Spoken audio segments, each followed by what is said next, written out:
자, 오늘 쇼펜하워 13주차, 총 54주차입니다. 당신의 인생이 왜 힘들지 않아야 한다고 생각하십니까? 라는 책을 발제를 빠르게 해보겠습니다. 124페이지에 소유는 만족이 아니라 의무의 시작이다라는, 네. 내가 그것을 사랑하기 전에 먼저 나 자신에게 물어봐야 한다. 나는 그것을 사랑할 자격이 있는가? 사랑한다는 대답이 그것을 소유할 자격이 될 수 있는가? 블레블레블레. 은총이 기적처럼 내게 그것을 허락할지라도 내가 그것을 누릴 만한 자격이 되는지 확신할 수 있어야 한다. 그것을 소유함으로써 내 삶이 부끄러워진다면 나는 그것을 움켜쥐지 않겠다. 이것은 자연의 순리다라는 문장이 나오는데, 네. 어, 자신에 맞지 않는 지위나 명예로 인해서 자신의 삶이 부끄러워질 수 있죠. 자신의 역량은 요 정도인데 지위나 권력이 더 커지면 부끄러운 삶을 살게 되는 거죠. 내가 뭔가를 가졌다는 것은 내게 어떤 의무가 주어졌다는 신호다. 많은 것을 가질수록 나는 많은 의무로부터 괴로움을 겪어야 한다. 신을 향한 믿음이 존재한다는 것을 인정하는 그 순간 신의 뜻대로 살아야 할 의무가 주어지는 것처럼 말이다. 뭐 아주 너무 중요한 얘기죠. 종교나 신앙을 가지신 분들이 어, 그 신앙에 귀의한다는 얘기는 그 경전이나 그 규율 따라서 생활하겠다라는 얘기이기 때문에 근데 잘 지켜지지 않는 것도 사실이기도 하잖아요. 그거는 믿음이 부족한 게 아니라 공부가 부족하다고 저는 생각을 합니다. 125페이지에 우리는 태어남과 동시에 이기주의를 배웠다. 우리가 살고 있는 이곳을 천국으로 만드는 방법이 하나 있다. 아무것도 욕심내지 않는 것이다. 나 자신은 물론이고 다른 사람에게도 뭔가를 요구하지 않는 것이다. 모르긴 해도 다가올 천국은 이런 모습일 것이다. 이성적으로 생각해봐도 욕망으로 가득 찬 인간이 천국에서의 생활에 만족한다는 것은 불가능하다. 뭐 이렇게 적어 놓으셨는데, 네. 태어남과 동시에 이기주의를 배웠다가 아니고요. 이기주의는 생존을 위한 본능입니다. 태어나면서 우리가 갖고 있는 신이 우리한테 부여했던 성질인 거죠. 그리고 이 쇼펜하고 말했던 욕심을 내지 않는 것. 이런 얘기 자체가 허무한 소리죠. 우리 인간은 욕심을 내게 되어 있기 때문이죠. 그래서 저는 천국의 모습은 욕심을 내지 않는 게 아니라 욕심을 내면서도 타인과 나에게 유익한 욕심을 내는 곳이 천국이라는 거죠. 그냥 아무것도 안 하고 그냥 뭐 계속 그냥 천도복숭아만 따먹는 그런 게 천국의 모습이 아니라라는 거예요. 125페이지에 언제 닥칠지 모르는 최후의 순간에 육신의 생명을 뛰어넘어 저 높은 곳을 향해 달려가게 된다는 것을 믿어라. 내 뒤에는 그림자뿐이다.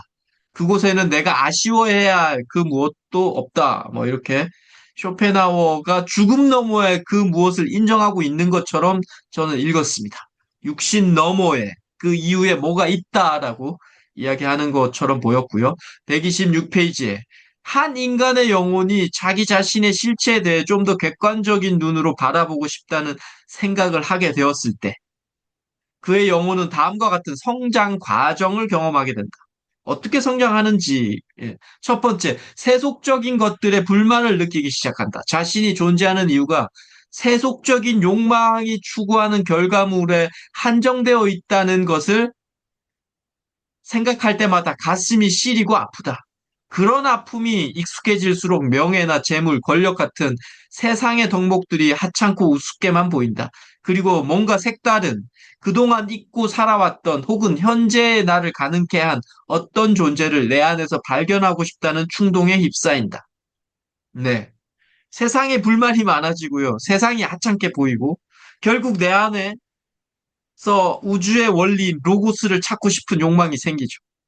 그리고 두 번째, 내 안에서 꿈틀거리던 막연한 존재가 신이었음을 확신하게 된다. 자연스레 나의 욕망이 아닌 신의 욕망을 고민하게 된다. 네. 이게 에고적 욕망이 아닌 진화, 참나의 형태를 고민한다라는 얘기고요. 또 세 번째, 나만을 사랑하고 아껴왔던 가식적인 굴레에서 벗어나 타인을 염려하는 마음을 갖게 된다. 그 결과 난생 처음으로 해방과 자유를 맛본다.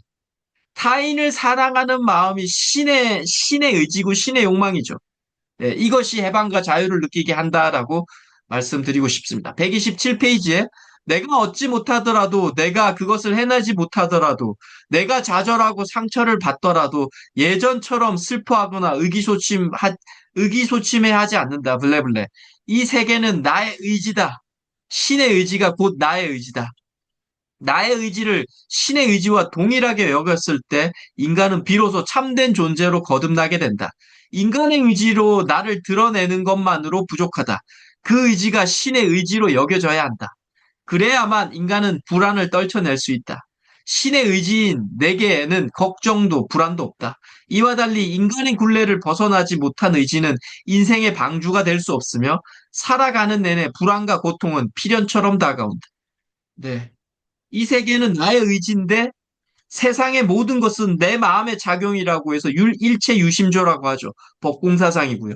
신의 의지가 발현되기 전의 모습인 성령, 참나, 아트만을 알고 느껴야만 세상을 견뎌내는데 도움이 된다라고 이야기를 하고 있는 거예요. 128페이지에 나보다 비참한 자들이 나를 행복하게 해준다. 인간이 내면에서 혹은 정신적으로 영혼이라 말해도 좋다. 의지를 깨달을 때가 있다.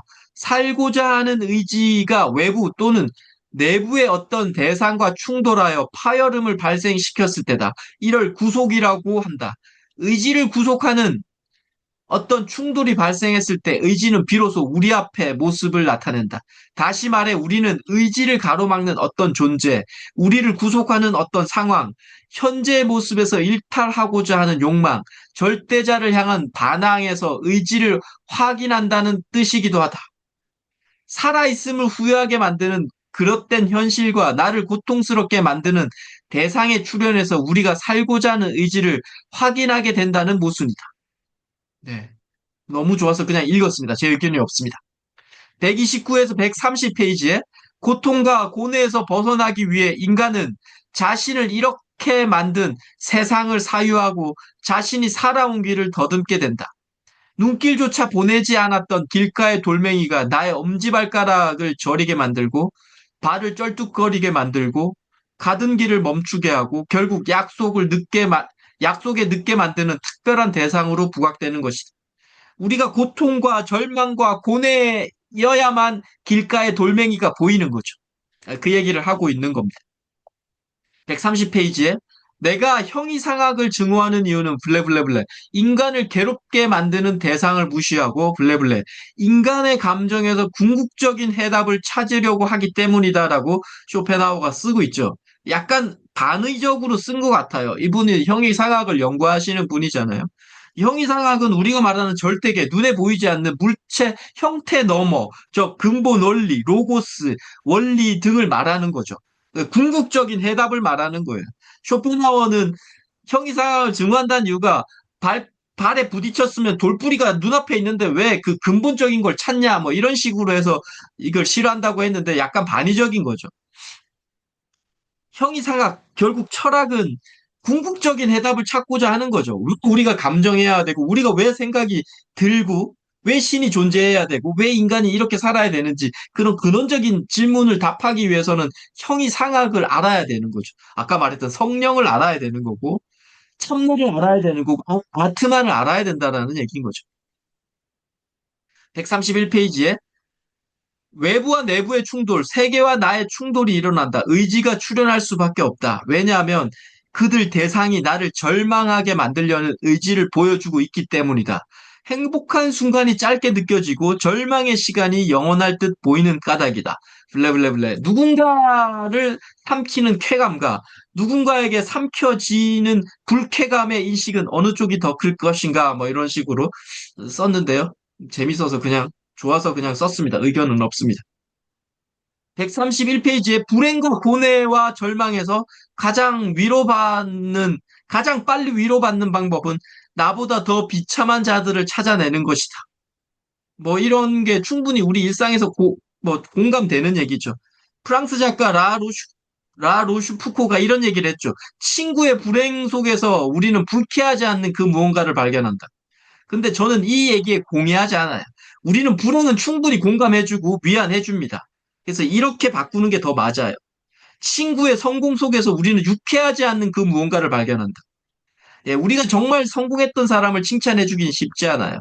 불행했던 사람을 공감해주기는 쉬운데, 그래서 라 로슈푸코의 프랑스 작가도 조금 생각을 달리 해야 할 필요는 있죠. 132페이지에 당신의 오늘이 행복했다면 내일은 오늘의 행복이 기억나지 않을 것이다. 어제의 행복으로 오늘을 만족하는 인간은 없기 때문이다. 하지만 오늘의 재앙으로 당신의 내일은 행복해질 수 있다. 질병, 박해, 몰락, 폭행, 실명, 사랑하는 누군가의 죽음으로 인해 당신의 오늘은 내일의 행복의 필수적인 비교 대상이 될 수 있다. 그래서 제가 이렇게 제목을 한번 뽑아봤어요. 오늘의 행복보다 오늘의 재앙이 더 낫다. 그 얘기를 하고 있는 거죠, 쇼펜하우가. 우주는 결국 균형을 찾아가기 때문이죠. 오늘의 행복이면 내일은 분명히 불행이 닥쳐옵니다. 그런데 오늘의 재앙은 내일의 이 재앙이 서서히 옅어진다는 얘기인 거죠. 결국 균형을 찾아가는 거죠. 132에서 133페이지에 만약 인류의 역사가 기록된 이래 지금까지 줄곧 세계가 평화로웠다면 각국의 언어가 해석된 사전들의 평화라는 단어는 실리지 않게 되었을 것이다. 충분히 공감이 되죠. 왜 평화라는 단어가 있겠어요? 그만큼 인간이 알교하고 결투하고 투쟁해야 하는 역사하고 그렇게 이 신이 우리한테 내재했기 때문에 이런 평화라는 단어가 있는 거죠. 계속 평화하면 평화라는 단어가 있을 필요도 없죠. 네. 다 읽지는 않고 제가 이 뒷말의 해석은 인간은 자신과 전혀 무관한 어떤 것도 적으로 만들 수 있는 지능을 갖고 있죠. 심지어 자신이 가장 사랑했던 사람도 적으로 만들 수 있는 게 우리 인간입니다. 그래서 인간은 어떤 명분으로도 자신이 비판할 수 있고요. 그래서 어떻게 보면 인간은 엄청나게 똑똑한데 너무 똑똑하기 때문에 이렇게 계속 알규의 역사, 투쟁의 역사가 발생한다라는 거죠. 133페이지 인생은 대상과의 휴전 없는 전쟁이다. 이 전쟁에서 최후까지 살아남는 승리자는 죽음뿐이다. 인간은 그저 무기를 든 채 죽어가는 것이 고작이다라고 이제 썼는데요. 비슷한 얘기로 샤르트르도 타인은 지옥이다라는 얘기를 했죠. 또 신채호 선생은 역사는 아와 비와의 끊임없는 투쟁 과정이다라는 얘기도 하죠. 비슷한 결들이죠. 끊임없이 우리 인간이 이렇게 투쟁하는 역사에 있다라는 얘기예요. 이런 현자들이 이렇게 이야기할 수 있는 거는 조금 전에도 말한 것처럼 우리 인간의 역사가 평온한 역사가 아니라는 거예요. 끊임없이 알교하고 투쟁하고 성취하고 뺏고 이런 이기적 역사예요. 이 이기적 역사를 당연히 안 좋게 보면 나쁘지만 좋게 보면 그리스 발전한 거거든요, 우리가. 밥 먹고 잘 살게 된 거잖아요.